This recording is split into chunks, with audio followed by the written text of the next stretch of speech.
Scott, welcome to Unleashing Exceptional Brands. Now, we've chosen that word very deliberately because it's about realising the potential of our brands.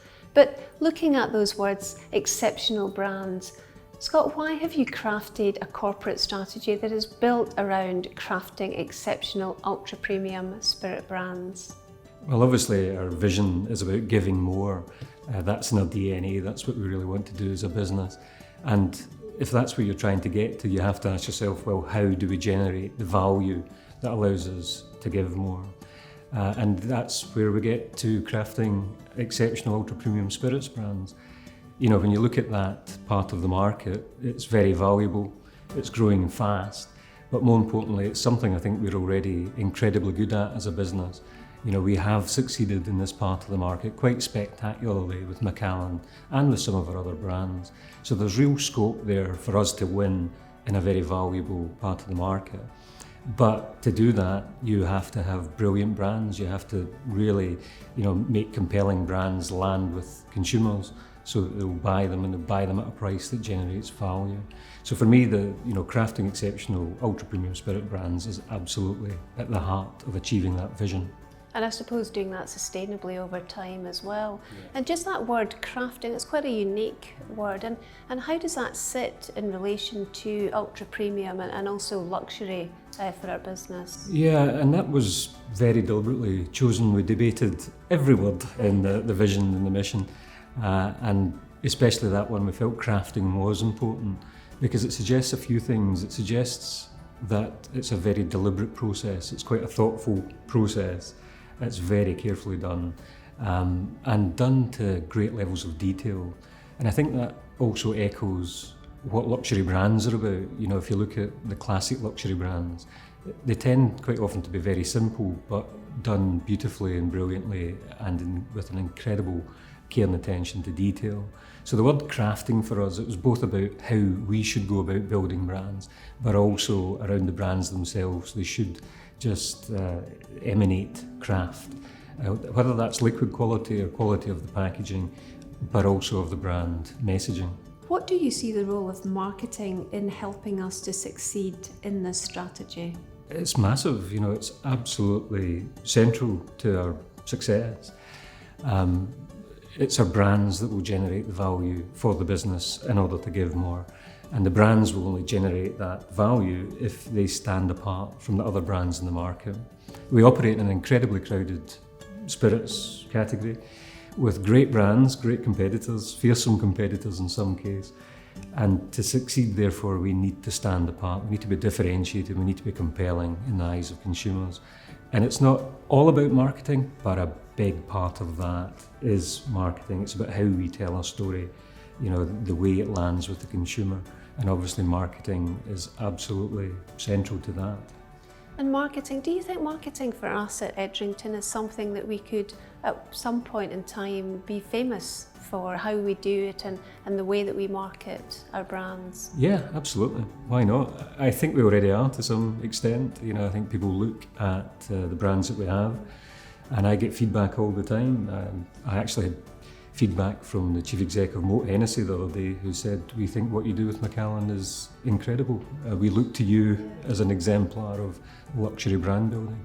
And that's amazing to be held in that esteem from that kind of person.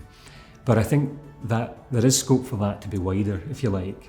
We've had a great success with Macallan, but bringing that success to other brands and demonstrate that, look, it's the capability that we have that's driving success, not just an individual brand. That for me would be a brilliant measure of success, if you like, from this programme, that we could stand back and say, look, Edrington's now regarded as a fantastic brand building company. And why not? I think we're a large part of the way there. And through this initiative and others, if we can just take that final step and absolutely nail it, then that would be fantastic.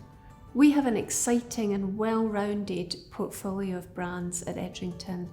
What excites you most about the potential of those, both in your role as CEO, but also personally? For me, I think it is that potential. If you look at any one of our brands, they are genuine brands. They've been around mostly for a long time.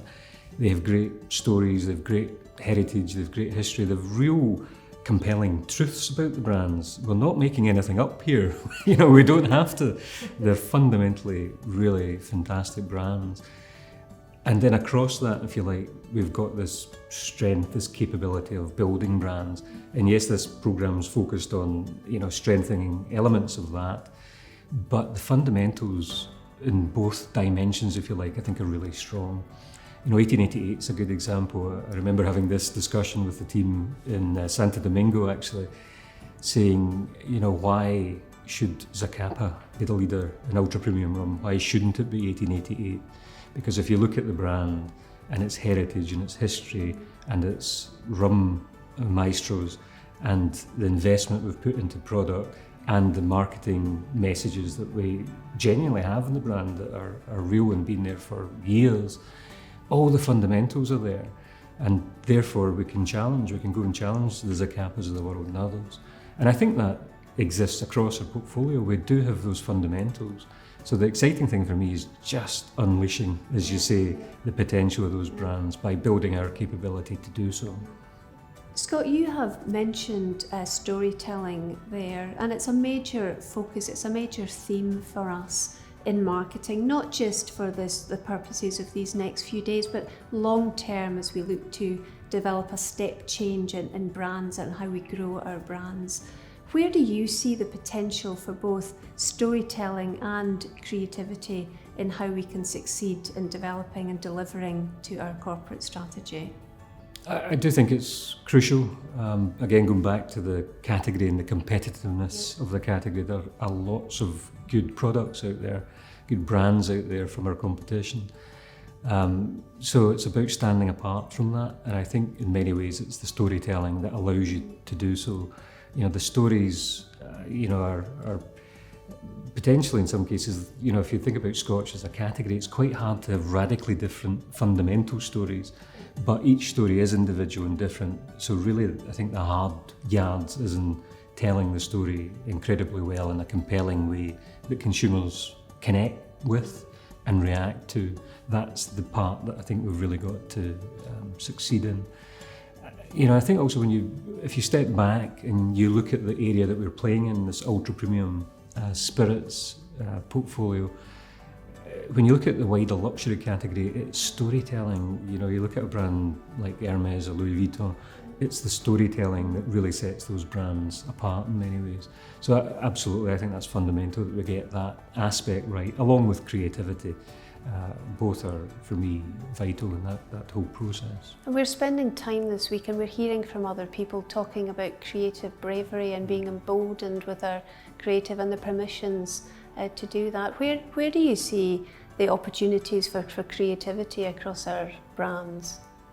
Well, they're absolutely there, and I do think we have seen some brilliant creative work right across the portfolio over the last few years. And my encouragement would be go for it.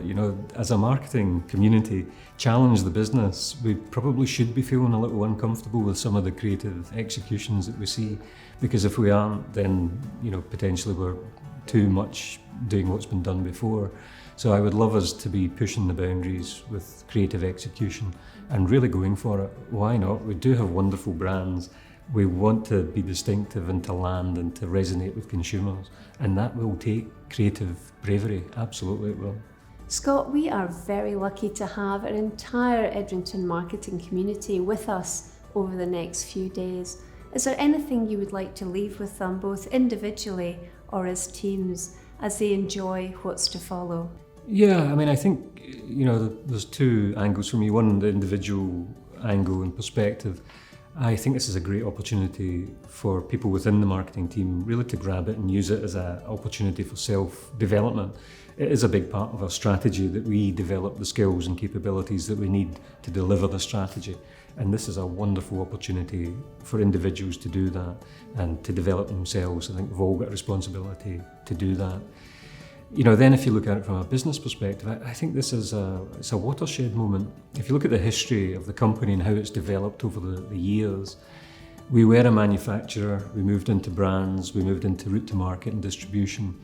And recently I think we've done some wonderful brand building work, but I do think this is the start of a new era potentially for marketing, and to really be seen as brilliant marketeers across the portfolio.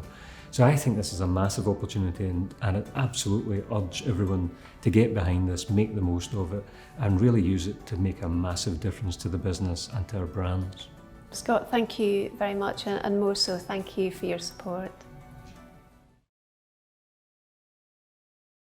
Hello! Looking to unleash exceptional brands? Then you have come to the right place.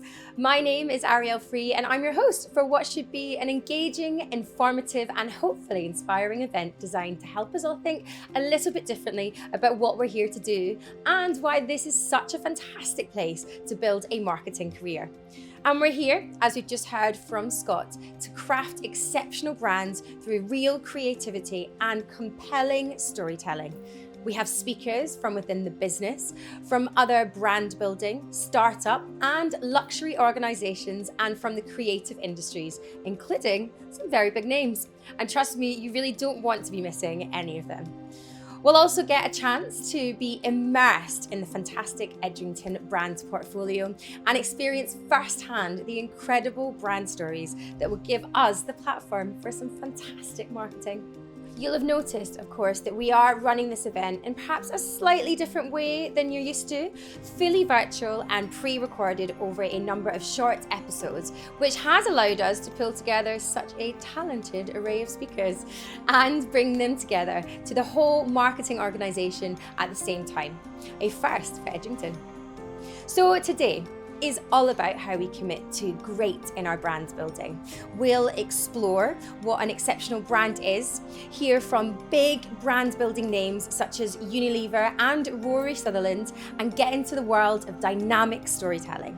Tomorrow, we immerse more in the world of creativity and collaboration, before on Wednesday, we look at what's to come in helping us all succeed.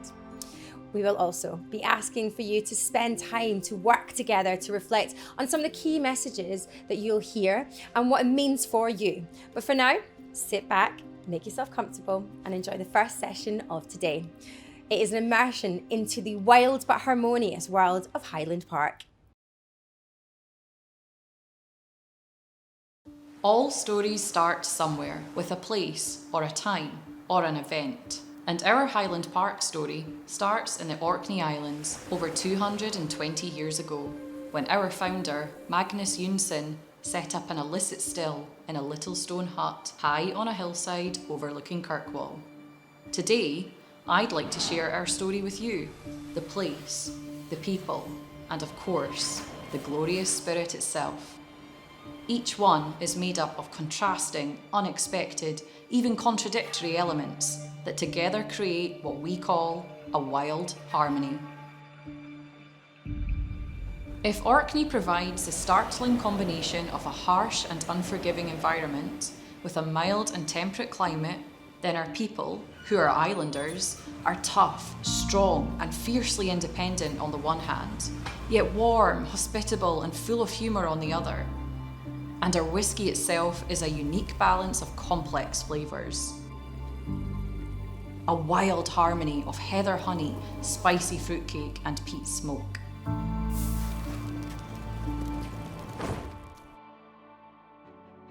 So let's start in Orkney, remote, wild, windswept, and breathtakingly beautiful. Now, Orkney is not a single island, but an archipelago of 70 or so islands far off the northernmost tip of Scotland, where the North Sea rises to meet the Atlantic Ocean. We've been crafting our whisky here in Kirkwall, on Orkney's mainland, since 1798. We say that age, experience, and tradition define our whisky, but it's Orkney that sets it apart. Something magical happens here that simply can't happen anywhere else.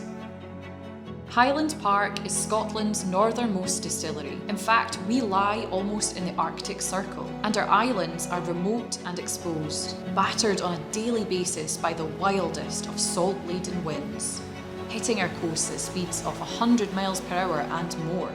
But what does this have to do with the flavour of our whisky? Well, a lot, as it happens. You see, very few trees can survive these horizontal gale-force winds, so the peat we cut from Hobbister Moor, just 7 miles from the distillery, is pretty much treeless. but rich in heather, densely compacted for over 4,000 years and lying up to 9 metres deep in places. No other distillery in the world uses peat like ours. It burns slowly and intensely in our ancient kilns, creating the unique and complex floral aromas that shape our whisky's hallmark flavour: intensely balanced, smoky sweetness.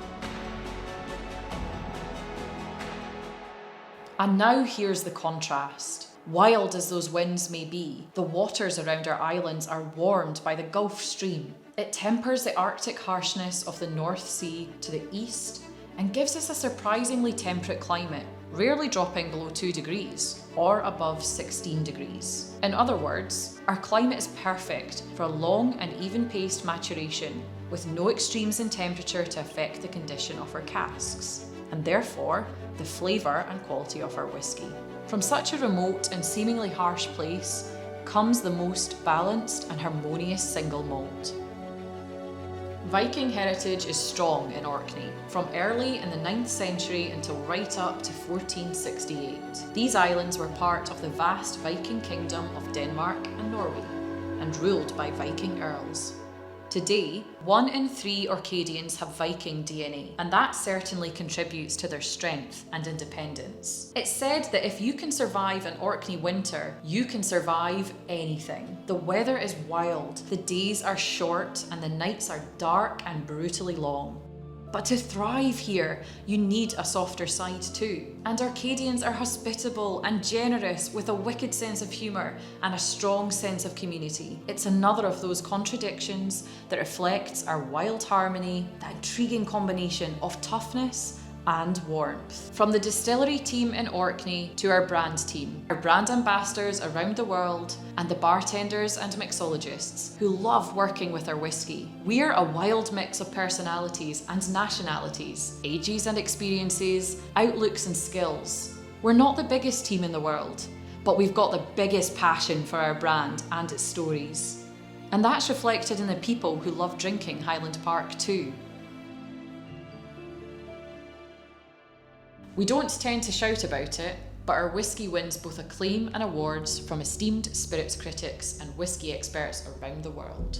Highland Park has been recognised as the best whisky in the world on 3 separate occasions in the Spirits Journal by American whisky expert F. Paul Packalt.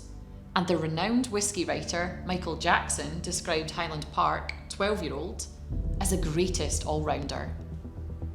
Why is that? Well, we think it's because of the unexpected yet harmonious flavours that Highland Park brings to the table. Flavours that are driven by our 5 keystones of production: the aromatic peat from Hobbister Moor and the malted barley we still turn by hand. The expensive sherry-seasoned oak casks we use for the whole period of maturation, and Orkney's curiously temperate climate, which provides a magical environment for cool maturation. And finally, our insistence on cask harmonisation to give our whisky's flavours time to marry and settle before we bottle. No other whisky in the world tastes like Highland Park, and that's down to those 5 keystones of production. Because every single one of our whiskies carries its own unique and complex balance of flavours, we set ourselves a challenge. We wanted to bring flavour to life in an entirely new way, to paint a picture in people's heads and to let them experience Highland Park with their eyes and their ears. The result is a set of mouth-watering moments that we call our Flavourscapes.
that's the brand story of Highland Park today. From the salty sea winds that batter Orkney's rugged coastlines to the intensely floral character of our heather-rich peat and the fiercely independent Viking spirit that drives us. We say Highland Park whisky is shaped by a wild harmony of contrasting elements. A wild harmony made of opposites and an openness that invites the outside world in, that remind us that we don't have to be from the same place to enjoy the same journey, and that true beauty is often found in the most unlikely of places. The extraordinary contrasts of life in Orkney are what make our whisky what it is. Something to be experienced, savoured and remembered, and that's what makes Highland Park a wild harmony.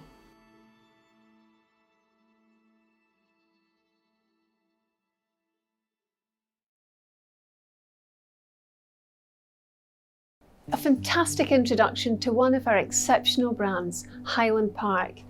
And Highland Park is one of the many exceptional brands that we are lucky to have in our portfolio. From Bregal to the Famous Grouse, Noble Oak to the Macallan, the Glenrothes to Wyoming Whiskey and Naked Malt. We have an incredibly diverse portfolio with the potential to create huge amounts of value for consumers, customers and Edrington alike. But we can only do this through building exceptional marketing capabilities amongst this community, through making exceptional marketing just part of our DNA. And that's what I'm here to talk about now. Later on, we'll look at how another major global brand building business thinks about this, but let's focus on ourselves for a moment. We have exceptional brands, but all with huge amounts of untapped potential, and so we've chosen the word unleashing very carefully. It's about realising that potential that we have in our brands through more effective and impactful marketing, powered by leading-edge marketing capabilities. We probably all have a picture in our minds of what we think an exceptional brand is, and some form of idea of the kinds of brands we want to craft. We want brands that are aspirational, because we're creating demand for ultra-premium and luxury spirits that are built around consumer desire. We want our brands to be relevant, because they do something for consumers now and have meaning in today's culture. And we want our brands to be timeless, because they draw on consistent foundations and DNA that stay true over time, always did and will continue to do so once we've handed them on. Aspirational, relevant and timeless brands, that's what we mean by exceptional. And this means, of course, some principles and behaviours that we all have to keep to if we are to craft brands that feel like this. We search for timeless truths by being clear on our roots and how can we define the relationship between those truths and how consumers experience the brand now. We deliver consistently high quality behaviours. Premium brands have high expectations to live up to, and we can never fail to meet those and exceed those expectations. We use a deep understanding of the consumer to stay relevant. The COVID pandemic is an alarming example of how quickly the context can change. And so we must continually strive to define our place in consumers' lives. And finally, we must recognise that ultimately brands are valued for the experiences they provide or are part of. Exceptional brand building therefore involves us all, every single one of us, in whatever role we're in. It also involves those people in our business who do not sit in the marketing community. Everything they do contributes to how our brands are experienced, valued, sold, bought, or enjoyed. Unleashing exceptional brands is a whole company effort. So that means having one Edrington way of doing it, helping us to act as one organisation that builds, executes and learns together. It needs a common language of marketing, of planning, of creativity. It needs a common toolkit so that we share how we problem solve and think. It needs common ways of working so that we can make the most of the power of the full organisation. And it needs one way of measuring success. a common metrics model that we all make decisions against. But it also needs one way of building all of this together, and that means a common capability framework, a common way of thinking about what Edrington marketing is and how we all get better at it. Let's not forget we have a lot of this in place already. We have been building capability and growth planning for the last 5 years and now have a world-class programme, supporting a common way of thinking about and building brand growth strategies at a global and a market level. Last year, we created a common way of defining our brands, a new brand framework that helped us interpret where our brand has come from, its place in the market, how it expresses itself to consumers, and the types of brand experience that we want our consumers to have. And we've supplemented this with many other supporting capabilities, from digital skills to marketing team days, depending where we sit in the organisation. But we also have a new challenge, and that's to ensure that marketing plays its central role in the new corporate strategy as explained by Scott. Let's stop for a moment and explore the wording of that strategy, and especially the vision to give more by crafting exceptional, ultra-premium spirits brands. If that isn't a definition of what we do in this community, the marketing community, then I don't know what is. So let's treat it as an opportunity, a call to action for us in marketing to lead the change that the organisation is calling for, and to support that through a set of capabilities that will help us be genuinely transformative. Let's hear from some of you on how this will look.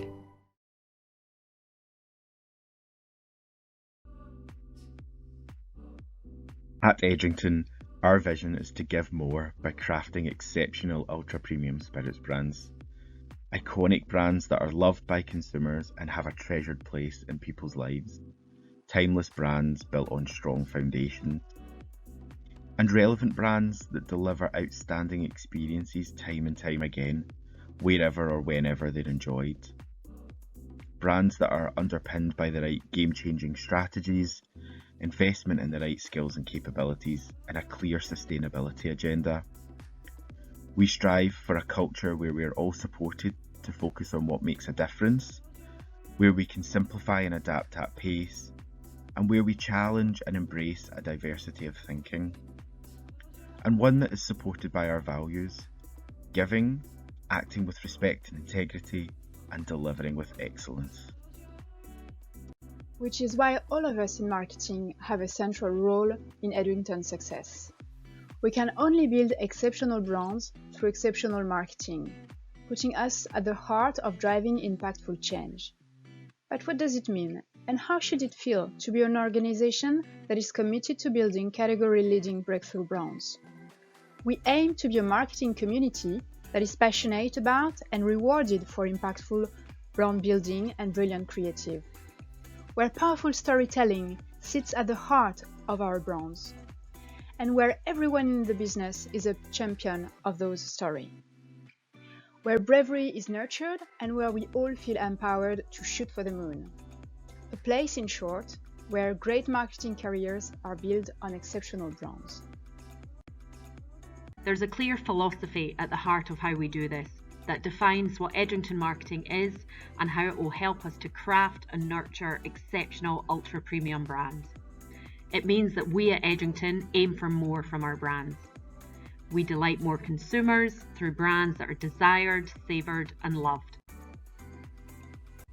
We give our brands more meaning, shaped by rich stories and engaging experiences. We design brands with more craft, with quality, artistry and creativity at their core. And we deliver to our consumers and customers around the world with more impact, leading and learning through better decision making. Together, these 4 pillars give us a unique blueprint for what great Edrington marketing looks like. And it's against these that we'll together build our marketing organisation, skills and capabilities over the coming years to help deliver our strategy.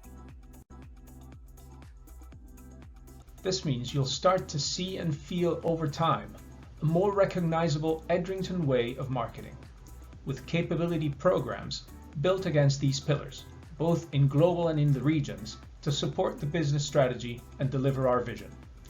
You'll understand the skills and behaviors we need to succeed, and engage in high-quality programs, events, and work opportunities, from growth planning to creative excellence, to help to put those skills into practice.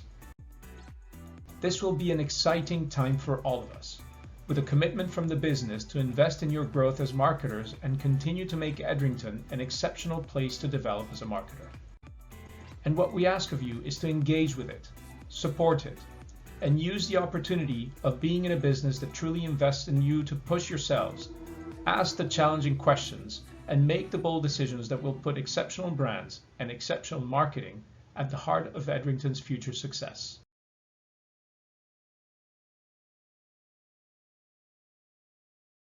So there we are, a marketing framework that sets out how we'll think about our common Edrington way by looking at how we'll serve the corporate ambition to craft exceptional brands right there in the centre of the framework. And around it, an expression of what will define our exceptional brand building in Edrington terms, our unique way of thinking about it. This means delighting more consumers through brands that are desired, savoured and loved. We started our focus on growth and the drive for recruitment of new consumers a few years ago, and through growth planning we have a common language and joint global market commitment to understand our biggest strategic challenges and barriers to consumption. This is about how we together build strategies and plans that enable us to continually bring more consumers into our brands so that we can give more. It then means giving our brands more meaning by shaping them through rich stories and engaging experiences. Through our brand frameworks, we have a new way of expressing what our brands stand for and have captured the stories that go towards making our brands what they are today. Our focus here is on helping everyone in the business to live our brands and to deliver consistent and compelling brand experiences to our consumers and customers. Edrington brands are designed with more craft. We're a business built around craftsmanship and will be helping teams around the world to build and activate our brands with a commitment to greater creativity and storytelling. This means having the permission to really shoot for the stars and the quality of our creative work to inspire and delight all of us inside and outside the business. And importantly, our brands are built with a focus on delivering with more impact, making the right commercial and investment choices that demonstrably strengthen our brands and business. This means having the tools to improve our decision making so that we are as effective as possible in achieving our goals, and being a business that delivers inspiring work that has a real impact both on our consumers and on our business results. So a rounded framework of marketing excellence that's unique to Edrington with craft and creativity at its core. A definition of our new capability architecture built around a common Edrington way of thinking about things and using language that we borrowed from the corporate strategy, the language of more. More consumers from brands that are desired, savoured and loved. More meaning shaped by rich stories and engaging experiences. More craft with quality, artistry and creativity at their core. And with more impact, leading and learning through better decision making. And from this framework, we can now define and build the right skills and capability programs to help us succeed in delivering these 4 mores, putting us in marketing and the impact we have at the centre of delivering the corporate strategy. So what does this help us do? It helps us tell the story of what defines Edrington marketing, what makes us different, where will we choose to make a difference, and how will we uniquely create value through our brands. and it therefore supports excellence in what we do through helping us to house and make sense of our capability programme, much more of which you'll hear later. And a complete leading capability programme helps us to build currency as a marketing function. In other words, ensure that we stay a great place to learn and practice marketing, and an attractive place for others to want to come.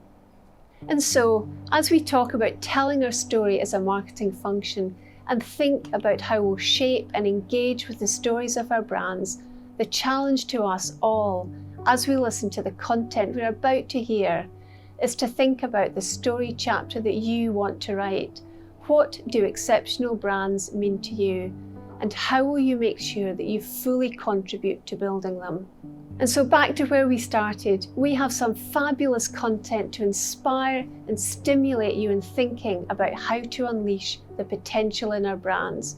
So stay tuned, and as you do, think about how it applies to you and your team. And in the meantime, let's enjoy a short ad break of some other exceptional marketing that we've seen around the world recently.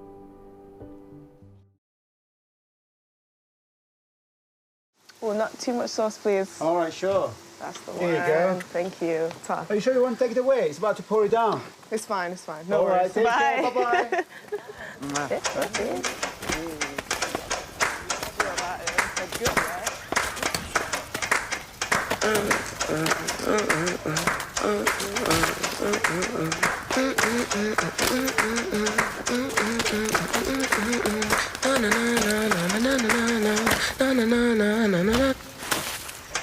Singing in the rain, just singing in the rain.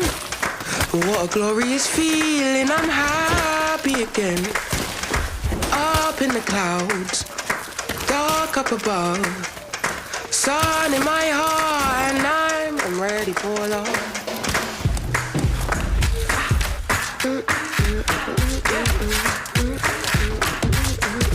Ready for love, I'm ready for love. Ready for love, I'm ready for love. Yeah. Do do do do do do do do do do do do do do do do do do do do. Let the stormy clouds chase everyone from the place. Come on with the rain, got a smile on my face. I walk down the lane with a happy refrain, just singing, singing in the ready for love. I'm ready for love, ready for love. I'm ready for love. Singing in the rain.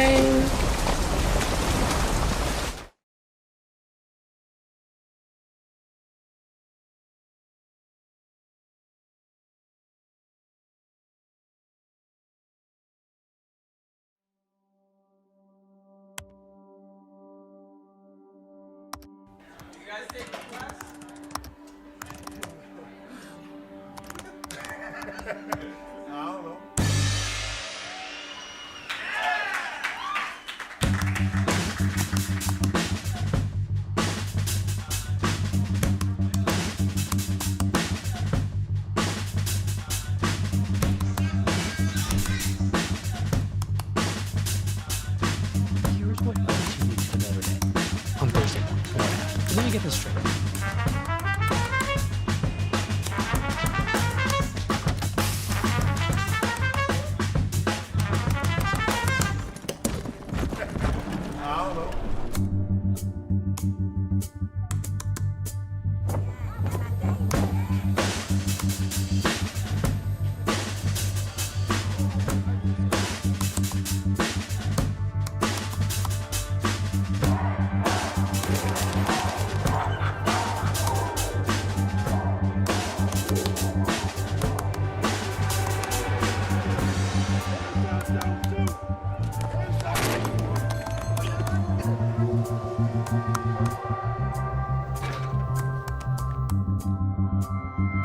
It's been 7 days. I ain't slept since yesterday. Bro, I love you, man. Who else they call home? Time to go.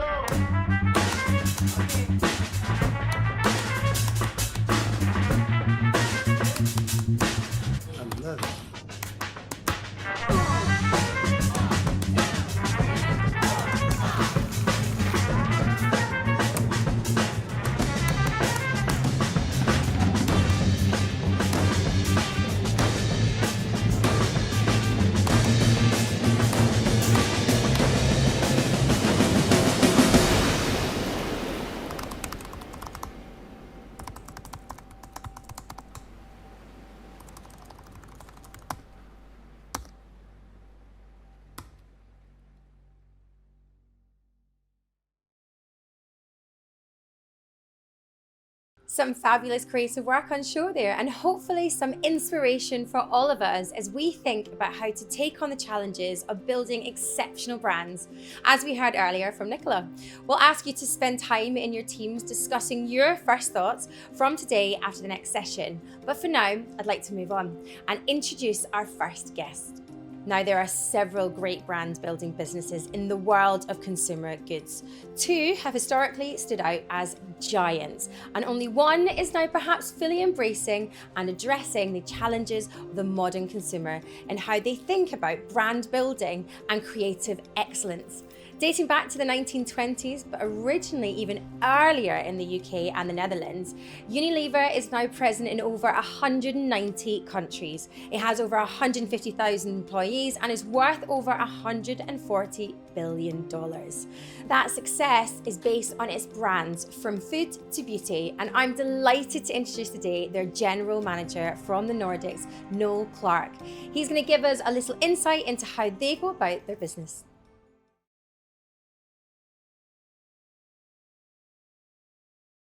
So welcome to a little bit of external provocation and hopefully inspiration around how one of the world's great brand building businesses goes about its work. Unilever is a business built on great marketing and exceptional brands, and it's always been at the leading edge, I think, both of the fundamentals of great marketing, but also some of the newest sciences and disciplines we've seen in recent years. My name's Tom from Edrington's capability partner, Oxford SM. And I'm delighted to be joined today by Noel Clark from Unilever Nordics to give us the inside track on his business. So welcome, Noel, and a huge thanks for giving up your time in what I know is a very busy period to speak to the Edrington marketing community. So if you could please just tell us a little bit about your background and story and how you came to be in your current role as Managing Director of Unilever Nordics. Sure, thank you. So as you said, my name's Noel. I am Irish, a father or stepfather to 4 children, soon to be 5. And I lead the Unilever business in the Nordics and have done now for a couple of years. So I have the best job in the world. I lead the happiest population of people on the whole planet, and I'm responsible for providing them with ice cream, amongst other things. And our business up here, so we're in all markets. We've got offices in all markets, factories, make, market, and sell. And I came up here just before Corona. I was lucky enough to get a chance to get out into the markets and meet with our consumers for about 6 months. And prior to that, I'd worked at Unilever in the UK in a series of different roles, but always through a marketing lens, most recently leading our ice cream and beverages division. And then going even further back, a kind of potted history of some multinational companies. So Nestle, I was running the Pepsi carbonated portfolio for the UK prior to that. And also small family businesses like Weetabix. And in some ways, this kind of industry's in the blood. My father set up a packaged goods business when I was quite young. So I grew up in factories on summer holidays, putting pizzas together. Fabulous, good. So brand building in the blood. Let's think about Unilever. So Unilever's widely regarded as being one of, if not the leading brand building business in the world. Just at a sort of high level, why do you think it deserves this reputation? Look, I think there's some fantastic brand building companies in the world, so I don't lay claim to it. I think we have to be more humble than that. But for sure, we got to strive for that. I think ultimately this is a very big business, but when you boil it down, we solve quite small problems for 2.5 billion people around the world every single day. We don't cure cancer, but we help people have better hair. We help people have confidence in the hygiene of their household. We help busy parents who've been working all week connect better with their kids on a Saturday over an ice cream. Solving those kind of small problems gives you, at that scale, quite a degree of impact. And so I think that there's a sense of responsibility, a sense of history. This business has been around for over 100 years. Most of our founders, and there's been quite a few founders over the years, the different businesses we've acquired, have at their core some kind of human truth, some kind of story, whether that be, Lord Leverhulme, when sanitation wasn't at its best in the early 1900s, and quite a high level of infant mortality, and he was the first person to create a trustworthy brand of soap that was affordable, that mass market could buy and look after their family better. And pretty much most of our brands have some kind of similar founder story within their DNA. And so I think there's a degree of that sense of responsibility. You're standing on the shoulders of giants, and you want to live up to that. You want to do great quality work. And so, to a degree also, I think it's in the DNA of the business. It's the way a business is kind of organized. I don't, like I say, we stand on the shoulders of giants. The chairman of Unilever is a former marketer. There are 4 marketers on the global executive. For myself, I've spent over 20 years in the industry, but the vast majority have been in marketing roles. And that's not atypical. A lot of our general managers around the world have marketing backgrounds. It's quite deliberate that we aim to do that, because ultimately, what differentiates us from a competitor or from a private label product is the ability to tap into a consumer insight to solve those small problems better, hopefully, in creating great products, great experiences, but then ultimately creating marketing, because that's how we connect, that's how we engage. And so that really permeates the business. I mean, whether it be within HR, where diversity and inclusion and challenging our own biases is a really important program championed by them, which is really important, right? Because if we're going to cater for the haves and the have-nots, well, inevitably marketing departments tend to sit in capital cities, tend to be elite levels of education, we have many, many benefits that aren't reflective of the people we serve. So even at HR level, the policies we have and are central to that. So I think some of it's history, some of it's kind of the way we've built the company over the years and the people in the company. But ultimately, I think it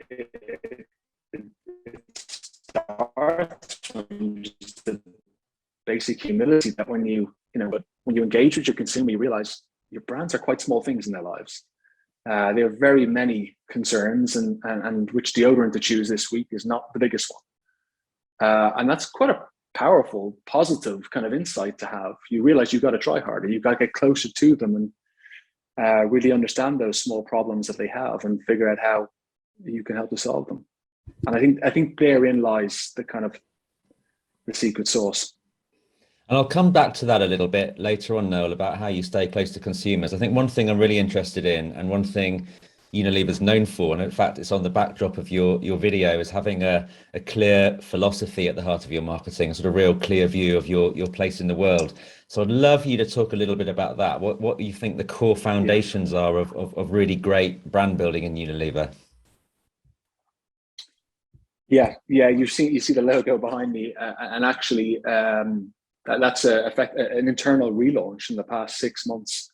It was something we did partly out of a recognition that when you do work in a company with this kind of history and some real giants, that can be a very difficult place for a young brand manager to be.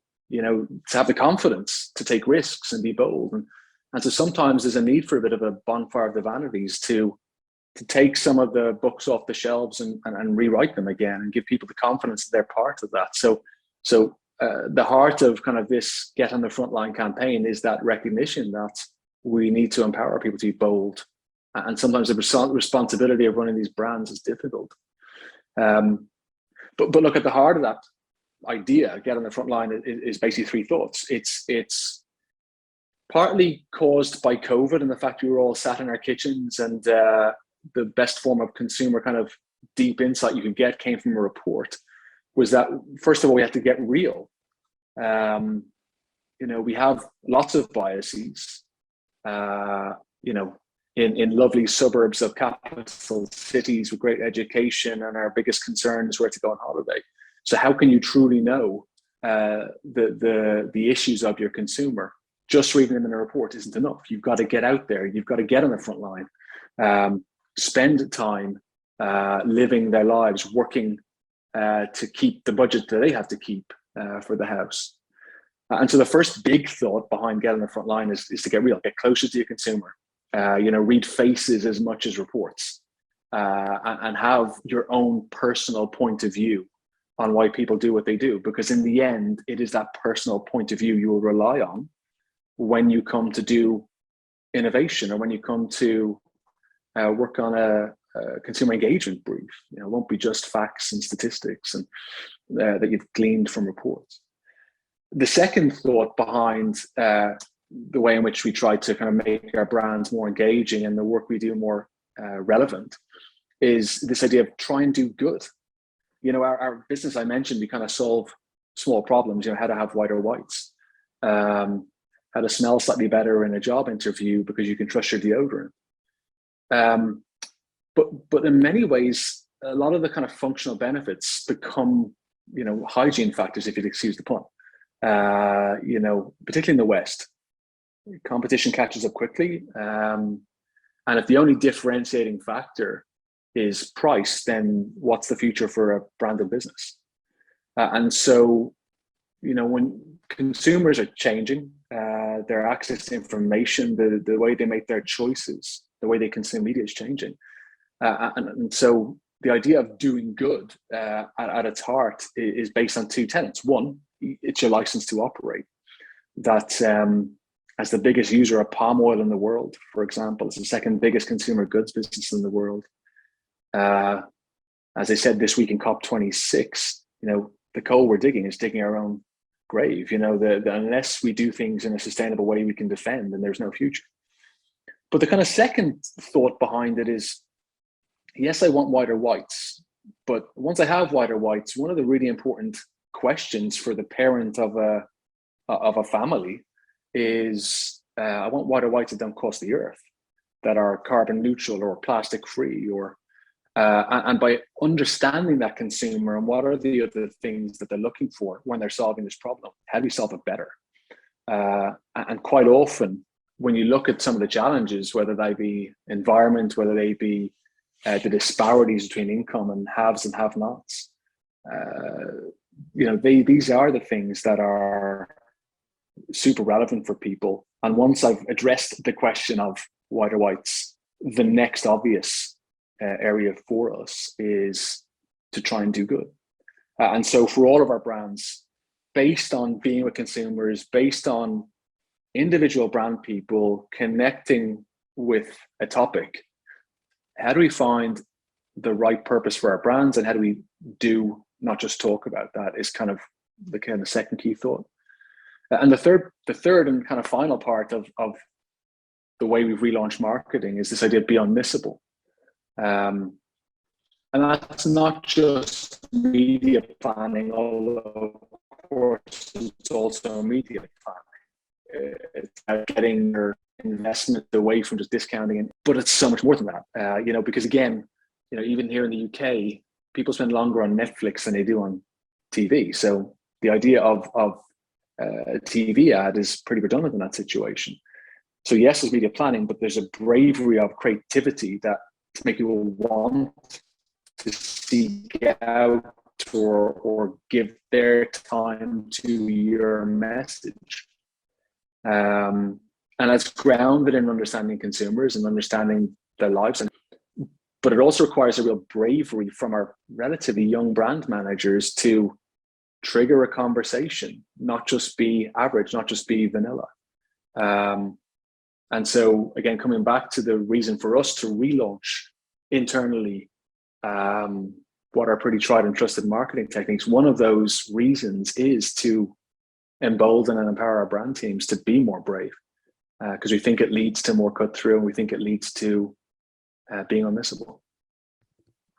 That's a really nice set of rules. So get real, do good, be unmissable. I'd love to just go back to the get real point. And I think the fact about you gave around COVID, actually sort of divorcing you from the front of the consumer, was a really interesting one. You made the point very clearly that consumers and their problems sit at the heart of your effort. And so clearly consumer insight is absolutely the heart of how you work and build brands. And, obviously there's data, there's face-to-face insight, there's, various ways of getting this. How do your marketing teams, really get close to their consumers and stay close to them? What do they do in practice? Yeah, good question. It's the destination, isn't it? Look, I think one of the challenges, particularly in a business our size, is that to a degree, marketing, I think probably in the last 10 years has become slightly industrialized, in that we're very heavily dependent on data. And data is fantastic. I mean, we're swimming in it, whether that be coming from e-commerce. We have a thing called people listening centers, where social media is tracked for kind of big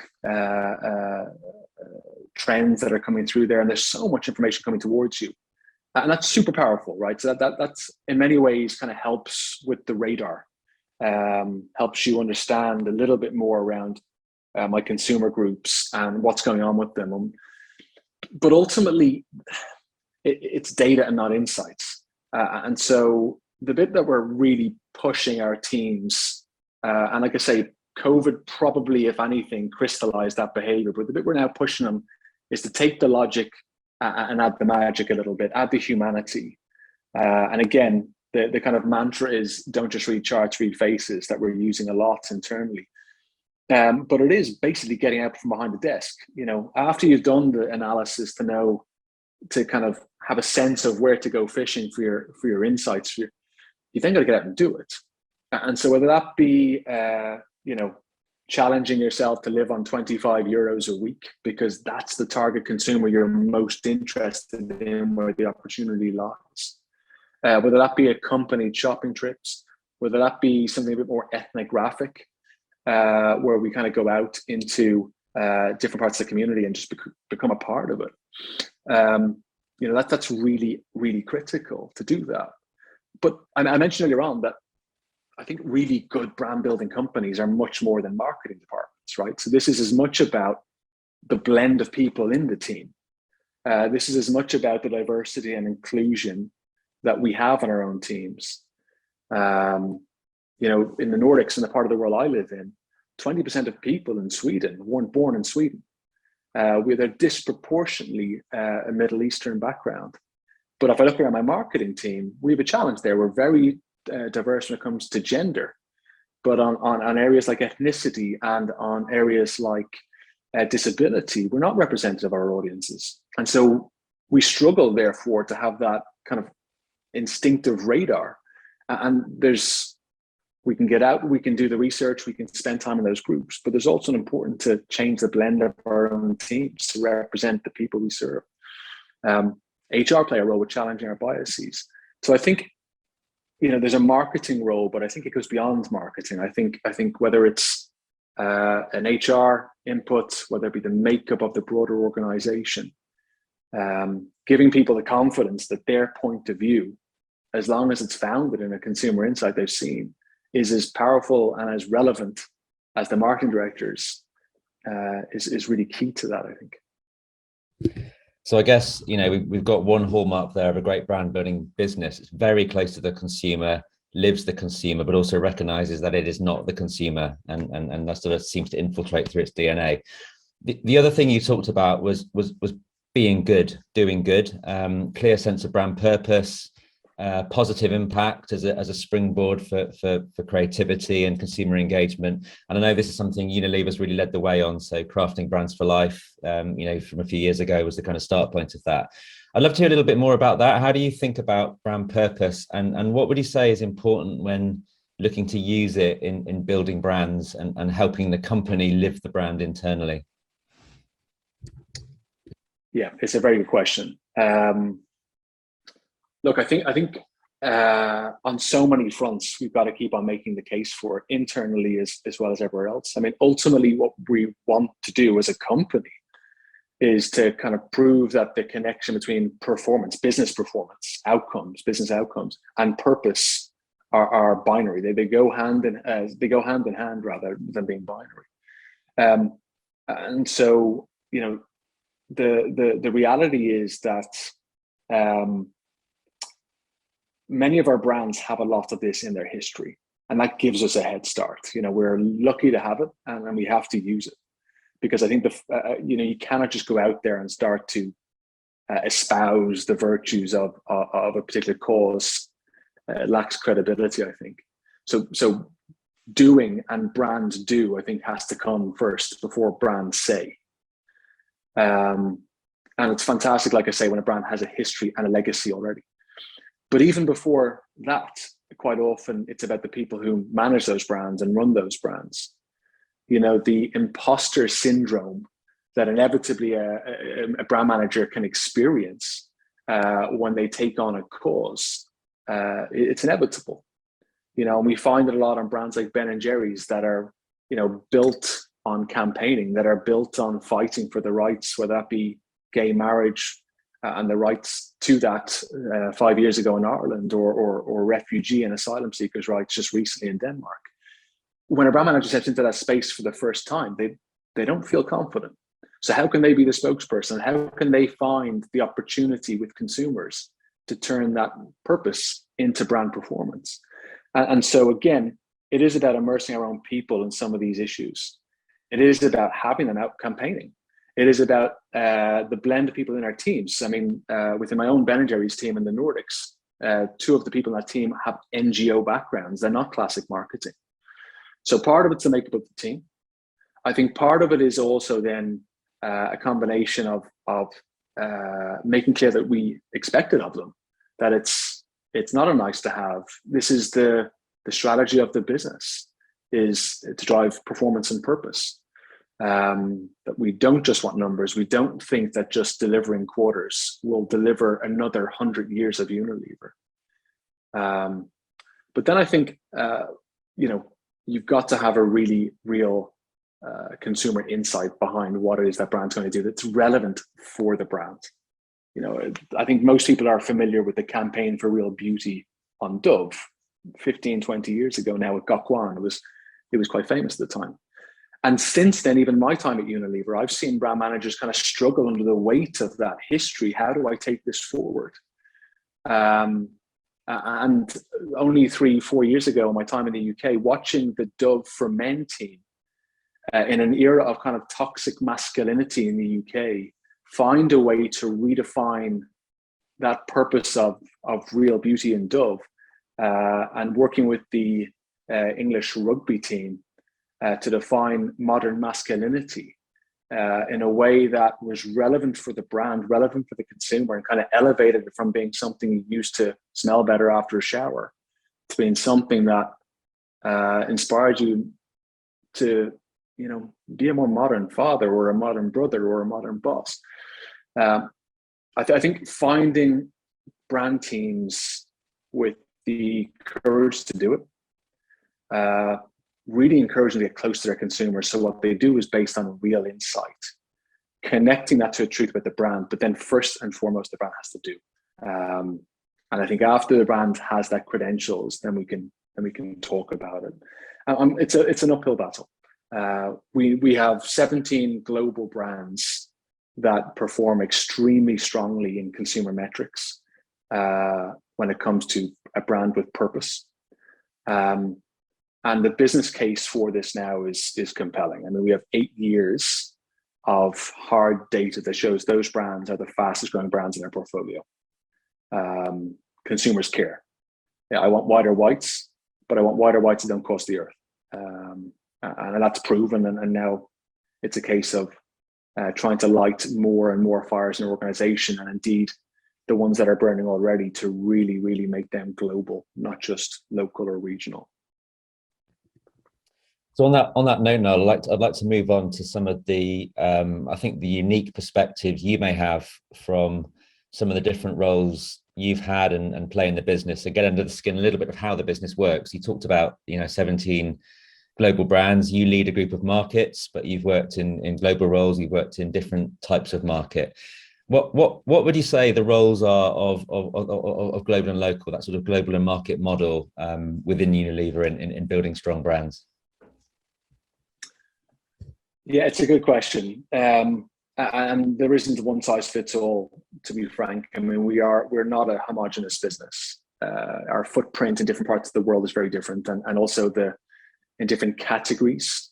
We have very different kind of brand positionings. So we have some brands like a Magnum or a Dove that have real momentum behind them. They're global brands in 50, 60, 70, in some cases over 100 countries. They have their brand purpose really resonates across cultures, and so in many ways the relationship between global and local there is one of trust. We have great global teams with momentum that have a track record of hitting the ball out of the park, frankly, in terms of great innovations that are on consumer issue and on brand. And so in that instance, it's the local team's role to take the baton to the next level and carry it forward. The bravery we talk about in creativity has to happen when the consumer comes in contact with the brand, not just when the global TV advert gets aired. So, when you see brands like Dove in the Nordics or in Vietnam, there's a degree of localization to how we execute them with the trade, with the customer, with the PR programs, the local influencers. And so adding top spin, adding real momentum to what is already a strong campaign. We then have other brands, and probably about a third of our brands aren't global brands. They're regional brands. They're big in a dozen countries. And Ben & Jerry's is a great example. Huge in the US, huge in the UK, and really growing elsewhere. But those two markets are a real center for that brand. And at the heart of Ben & Jerry's is campaigning, is standing for something. About 20% of people in most big countries will consume Ben & Jerry's. And at least a third of those people consume it because of what the brand stands for. They are brand loyalists that believe in the brand's mission. And so in the UK, certainly in my time there, we were championing refugee rights and inclusivity in society because it was a really important issue and one that we really believed in. And that became something that was then elevated to be a global program. So on some of our brands, like Ben & Jerry's, we'll steal and take great ideas from lead markets and take them around the world. And then in many of our markets, it's local brands that don't translate to other markets. But nonetheless, the global and local relationship is important because, of course, global teams have the R&D resources, have the ability to bring real category-defining innovation. There's no reason why my local brand team on oral care in the Nordics can't be working on the chassis of an innovation or the backbone of a communication plan, stealing it from global, completely tailoring to the local market. So the relationship is quite different depending on the brand, but I think more than anything else, creating communities and a sense of community, I think is one thing that of all the companies I've worked on, I feel like Unilever does get right. That real sense of a community, sharing ideas across categories in multiple countries. One of my first memories at Unilever back in 2012 was coming off mute on a call and hearing my voice reverberate around 50 telephones in Manila, in Rio de Janeiro. It was really, eye-opening as to how many people there were sharing ideas. And that's something that's really important, I think. I think there's also, depending upon the role you're playing, for local, sometimes it's about trust. It's about understanding your local market and being able to articulate that to the global team and be a really good, demanding customer because I understand my market, but I respect your capability. Whereas in other instances, maybe you're the one selling an idea because you're running a big brand in your market. And that sense of, the we is more powerful than the me, I think is super important. But again, even beyond marketing, right? So one of the things that I think when we get it right, and it's not always the case, but when we get it right at Unilever, whether it be sales, finance, supply chain, recognizing that our job is to solve small problems every day. And that the power of the insight and solving that small problem is far more important than your local kind of prejudice. I liked last year's ad. Can we have one like that again, please?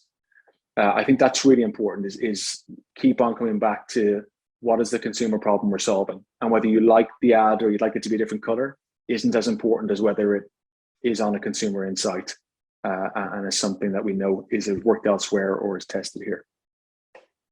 On that note, Noel, you talked there about the importance of trade execution and how that's generally a sort of local issue. As you know, a big theme for the launch of this program is creativity and storytelling. And the danger of that topic is sometimes you end up in the world of the consumer and big TV ads and films. You probably have a fairly unique perspective, again, because of your role and looking across sales and marketing. So how do you view the importance of brand building and creative bravery from the perspective of your sales organization or your local channel teams?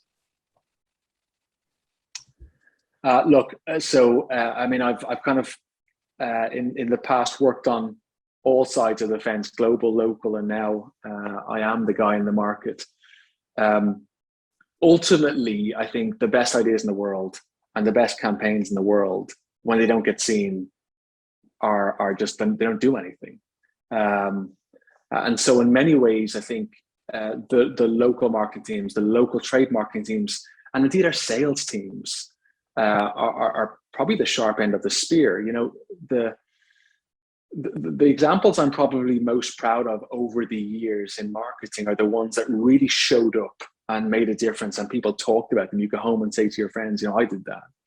And inevitably that is, on the front line, that is in the store, that is the last local PR kind of twist you put on a campaign. And so I think, again, this is multifaceted. We don't just put the most junior marketer as the trade marketer. The experience levels, the blends of teams. And I think, for me now, my current role as the GM, there's a real onus on making sure that we don't just make decisions based on P&L, that the consumer is in the room when we make our annual plan. The consumer is in the room when we make our kind of quarterly investment choices. And practically speaking, what that means is that we do have the trade marketing teams in the room. We talk about, do we think that campaign's really going to work? Can we get more growth by investing more in that campaign rather than in discounting a price? And so I think, whether it be the makeup of the teams, whether it be the questions we ask them to answer, rather than just to, get me a Barker on a shelf, there's a real importance, I think, in that group. And there's many examples. I mean, the power of partnership when what you're trying to do is affect 2.5 billion people's consumption, is incredible. You work with a Walmart or an ICA for us in Sweden, and it's really incredible. And there's an example even today in the UK, which my old colleagues are driving with Asda and Coop, which they couldn't have done on their own, which was born by the trade marketing team engaging with Asda, engaging with Coop, and basically organizing a circular economy of recycling. So the program they've created basically is trade marketing born, where I get a discount when I bring my used plastics back to those two retailers. Unilever brings that back into this recycling stream. So it helps us from a supply side, but it also helps us to build on our message to the consumer of circular economy. That whole idea was born out of a trade marketer. And so I think coming back to this idea of communities and respecting each other's role in the process, it's really central. This is not a one-directional kind of messaging. And on that point, Kitty, your last two answers have talked a lot about the role of working together and collaboration and, with the consumer and the insight at the heart. What's the role of organizational culture and leadership and the working environment in supporting all of that? What do you think is really important day to day to help encourage that way of working? It starts with me. In the Nordics, it has to start with me. So the temptation for me with my brand team is to ask them a lot of questions about what's happening in the market at the moment, ask them what happened to last quarter. But if I do that, they're going to spend the whole time behind their desk writing a report instead of out with the consumer.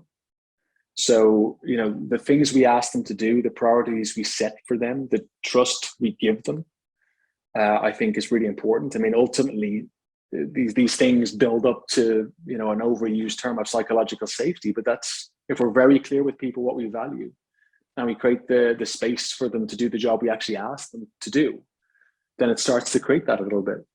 I think the conversations we have, not just in annual planning, but also in kind of quarterly resource choices, the trade-offs we make, trying to bring the consumer into that, making sure that the makeup of those groups when we're making those decisions, we have got the brand teams, the marketing teams there. We're asking much more than just how do we hit the end of quarter. But I think also, little things, which we do quite a lot of in every meeting, not just brand meetings, not just board meetings, but having things like a consumer moment. A lot of companies now will have a safety moment at the beginning of a meeting, to make us all far more conscious of our safety. But having a consumer moment, sharing a consumer insight that surprised me, and asking people to take responsibility to do that at the beginning of meetings, or a competitor moment, sharing something that we've seen someone else do that we wished we did, and making that a topic of conversation, making that part of the dialogue, I think is really important. But again, in the spirit of kind of, this is a whole company effort, right? So how we manage people's careers so that they can be multilingual, so they can speak to a sales team about metrics that are important to sales, but translate them to consumer outcomes. I think that one of the most powerful things that certainly for a business like ours, we are market leader in the Nordics in 50 different cells. So ice cream in Sweden is a cell. We compete in 54 cells, and we are market leader in 50 of them. So it's incumbent upon us to grow that category. That's the language of the retailer. They're interested in what we're doing with consumers, but when we translate that into how that drives more usage or more users or more value, that's when they really buy in. And so I think being able to manage the careers of our marketers and our sales folks so they can speak the language of the consumer, of the customer, and translate how these plans will do that is a really important part of the equation. But it's holistic, right? It's much more than a marketing department sharing great advertising, although that's also a really important thing to do. It's in the DNA, I think, a little bit of how you run the business. Yeah, and I think that's a really interesting point. I mean, a lot of this is well established in Unilever. The business has been doing this for over 100 years. And, I like some of those small examples, like the consumer moment or the competitor moment. But clearly, you're also a business that's well established, well resourced, huge amounts of data, as you said, working with the best agencies, very strong category positions. For an organization like Edrington, who are in different categories or starting out on some parts of the journey in a slightly different way to Unilever, do you have any practical thoughts for organizations like that to be able to start to think in some of the ways that Unilever does? Yeah, look, I think, first of all, again, starting from a high base, right? It's not like they haven't had a lot of success at Edrington and quite rightly deserve a huge amount of credit. So I think, first of all, having some confidence in the work you're already doing, to be bold enough to then go and take another step is really important. At the same time, I think, we are lucky at Unilever. Having worked in other companies, still pinch myself sometimes when I discover a new pot of kind of gold, another toy I can play with, a people listening center, or a great piece of insight being shared from someone in Brazil on how they're digitizing their route to market and found this insight that we can steal. But ultimately, these are all just tools. In the end, I'm as reliant when I sit in Stockholm on my local brand manager using the data available to them to hypothesize, I think this is going on, and then get out into the market and see if they're right. To go and sit with some of the kind of groups we see from the Middle East and discover, is a halal Ben & Jerry's a big opportunity in this market, and how might I communicate that in a way that's culturally relevant to you? That's, the data tells them there's an opportunity, but in the end, it's the shoe leather that needs to be worn to get out and make that connection. I really do buy into this idea of getting real. I think in the end, in the world of big data and the ability to crunch more data, for sure we're all hiring data analysts, but they kind of just give you the radar and the magic to go with that logic comes from the brand team getting out and connecting that data into insights and then into better products, and then ultimately into more compelling campaigns if they feel brave enough to do it. So I think sometimes the burden of trying to do great work gets in the way of just starting to do good work.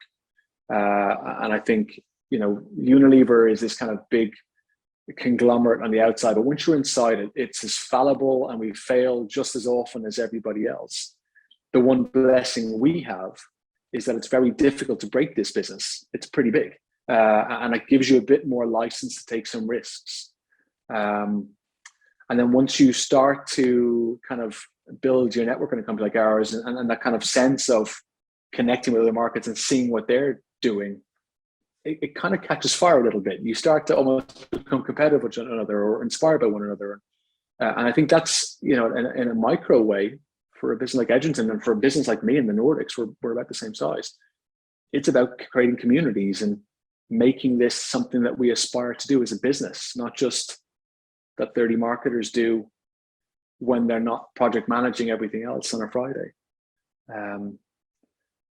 The entire thought behind getting the front line is to make this accessible for people to try, to rehumanize marketing again and deindustrialize it. So the data is a fantastic tool, and we are spoiled at Unilever with great agencies, and that's a fact. But the real magic comes from the individuals having the desire to do it, taking the risks, building the communities, and going to find those insights. That's a really great message, Noel. And before I wrap up, I'd just like to ask you a little bit about what's next. We've sort of looked back a little. We've explored where Unilever's come from and the importance of staying true to the roots of the business and the brand. We've looked at what you're doing now. We've talked about getting real. We've talked about doing good. We've talked about being unmissable. But we're in a discipline, marketing, that changes a lot, no more so than in recent years, or at least it seems to. So looking forward, have you got any thoughts you'd like to leave us with on what you think great brand building needs to look like in future, and where you go next with your Unilever marketing discipline? Yeah, it's a very good question. I have no crystal ball. I do think, though, that there's a lot of tsunamis hitting the world right now, whether that be COVID, whether that be environmental, whether that be just the shift we see. I read an article the other day that talked about, imagine what your category looked like in 10 years. That's how it looks today. That's what COVID just did to it. The one thing I do always think a little bit, though, is, we need to be careful a little bit, if you'd excuse the French, of the bullshit. There's a lot of fads. I mean, ultimately, if I go back to the soapbox, the soap opera days when Unilever first started TV advertising, the fundamental truth back then was, do you understand your consumer and the small pain points that you could solve? Do you have a product that does that? That's affordable and accessible and available and relevant? And do you stand out? Can they understand your communication? And that's true, and that will continue to be true. There's different mediums. There's feedback loops now from e-commerce that we never had before. Marketing is less a theory now; it's more provable. So that changes how you might want to invest. That changes how you use the data. But that fundamental kind of holy trinity of a really powerful consumer insight, a really great product and brand positioning to respond to it, and communication stands out. Now, that's been true for the mediums we communicate in, the way consumers make decisions, the reason why they do things. That's what will evolve. And staying close to them, I think, is the best way to insulate ourselves against becoming irrelevant. So less about more what stays the same, and so less about what's going to change and more about what stays the same. I think that's very I think there's a healthy balance of both. I think sometimes we can all get so excited for the new thing and forget the real fundamental is our brands are less important in people's lives than they are in my personal life. And so we've got to work an awful lot harder to really understand those consumers and figure out how we solve problems for them, and do it in a way that's compelling. Super. No, thank you. I think some really fabulous insight there. I think a great degree of honesty and humility, actually, from a very successful business. And I think some really great pointers there around how you keep some of the key elements of brand building in your DNA, but you actually work exceptionally hard to keep them there. It's a sort of never-ending process. And I love the thought around consumers and their problems at the heart, being eternally curious, addressing your impact on the world, and then really using creative bravery. And I think you focus a lot on diversity to really make your brand stand out. It feels like a really great set of calls to action for any business. So thank you for your time. Thank you for your honesty. Best of luck over the coming very busy few months, I'm sure. And I'm sure I speak on behalf of all of Edrington that, we really appreciate everything you've said and we'll take some great learning from it. So thanks very much. Oh, my pleasure. And I think lots of luck on the journey. It's, I think even starting a journey is the brave thing to do. So good luck.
So here we are, the end of our first episode, and what a start we have had. We've heard from Scott and Nicola on the importance of exceptional brands and the critical role everyone here has in delivering the company vision. We've looked in some depth at how Unilever has in its DNA the art and craft of brand building through a clear understanding of what its brands stand for, a passion for the consumer, and a collaborative whole business effort to execute brilliantly time after time. And hopefully you've had a chance in your teams to think about what it means for you. Some very precious time to stand back, have a good look at yourselves, and challenge yourselves to think a little differently. Plenty more of that to come over the next few sessions. It's now time for a break, and depending on your time zone, a chance to catch up on whatever meal of the day you're closest to. Whatever happens, make sure you dial in again in 1 hour's time for what should be a fascinating dive into the challenge of creative brand building as we immerse ourselves in grouse country and hear from a creative industry giant. See you then.